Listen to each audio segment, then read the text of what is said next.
नमस्कार मंडळी. तर अगदी थोड्या प्रमाणात भाज्या उरलेल्या होत्या. त्या सर्व भाज्या मिळून एक मस्त अशी चमचमीत भाजी तयार केली. तर एका गरम तेलामध्ये आपल्याला जिरं, मोहरी, 2 ते 3 हिरवी मिरची, बारीक चिरलेला कांदा परतून घ्यायचा आहे. नंतर त्यामध्ये टाकायचं आहे हळद, गरम मसाला, आवश्यकतेनुसार तिखट आणि छान परतून घेऊया. नंतर त्यामध्ये टाकायचं आहे आपल्याला चवीनुसार मीठ. तर अशा प्रकारे सर्व साहित्य टाकल्यानंतर आपल्याला टाकायचं आहे टोमॅटो. बारीक चिरलेला टोमॅटो परतून घ्यायचं आणि त्यामध्ये टाकायचे आहे 2 ते 3 उरलेली शिमला मिरची. तर अशा प्रकारे सर्व साहित्य छान परतून घेऊया, एकजीव करून घेऊया. अगदी 2 ते 3 मिनटासाठी छान तेल उतेपर्यंत शिजवून घेऊया.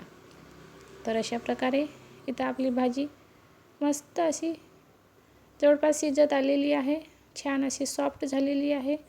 नंतर ह्या भाजीला छान परतून घेऊया आणि नंतर यामध्ये आपल्याला बारीक चिरलेली कोथिंबीर आणि मेथी टाकून अगदी 2 ते 3 मिनटं शिजवून घेऊया. तर अशा प्रकारे सर्व साहित्य छान एकजीव करून जवळपास 2 ते 3 मिनटं फक्त आपल्याला ही भाजी शिजवून घ्यायची आहे.